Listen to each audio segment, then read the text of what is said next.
ஆமா, இதே எத்தனை தடவை இந்த கொஸ்டினை நீ கேட்டாச்சு. அவர் தான் அந்த ஆளை தான் கூப்பிட்டு வந்திருக்கேன். கரெக்டா பாப்பாரா? பார்க்கலன்னா ஒன்னதான் போடியது.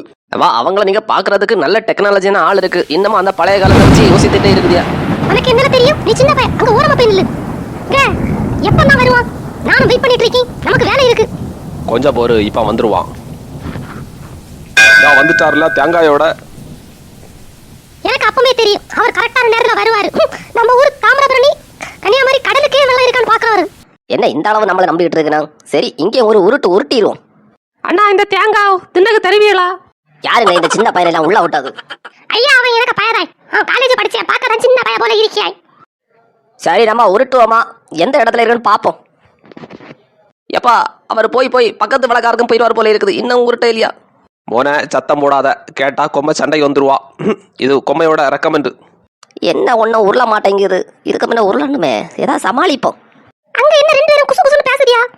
அவர் யாருன்னு தெரியுமா? கடலுக்கு அடியிலே ஊத்தி எங்க பாக்கியவர். அந்த காலத்துல அவருக்கு அப்பா வைகை டேம், அப்புறம் பேச்சிப்பாறை டேம் எல்லாமே அவங்க அப்பா தான் பார்த்தது. இந்த அம்மா எனக்கு மேல பர்ஃபார்மன்ஸ் பண்ணுவோம் போல இருக்கு.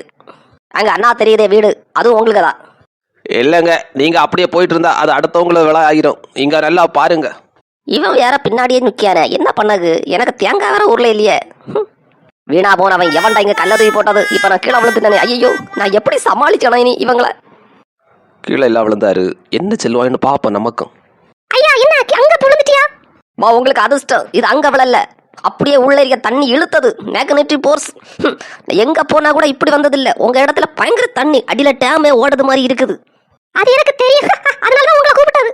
இந்த தேங்காய் விழுந்த இந்த இடத்துல கரெக்டா கிணறுட்டுங்க. அடியில ஊத்தன கடலே ஓடுது.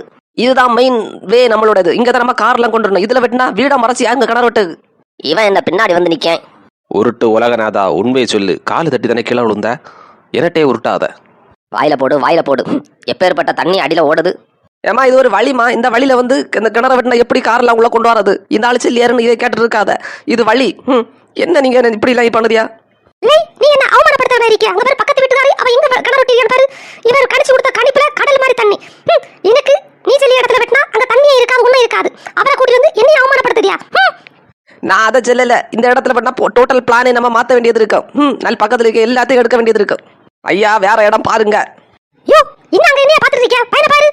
நான் ஒண்ணு பேச, அவ ஒண்ணு பேச. நீங்க என்னத்த புடிங்கிட்டு இருக்கீங்க? வேற இடத்துல தோட்டி கிணறு வரல, தண்ணி வரலன்னா என்ன பண்ணுவேன்? அவர் எப்பேற்பட்ட ஆளு? அவர் கணிச்சது இதுல தப்பே ஆனதில்லை. இந்த அம்மா எனக்கு நல்லா சப்போர்ட் பண்ணணும். நல்லா வருவேன். இதே மாதிரி எனக்கு 10 பொம்பளை இருந்தா போதும். நான் இங்க இல்ல, இந்தோனேசியா வரை கிணறு வெட்டுவேன். மானே, அம்மா செல்லி இடத்துல வெட்டுவோம். அங்கதான் தண்ணி இருக்கும். வீட்டுக்கு வழி சரியில்லைன்னா பக்கத்து வழியில சேர்த்து வாங்குவோம்.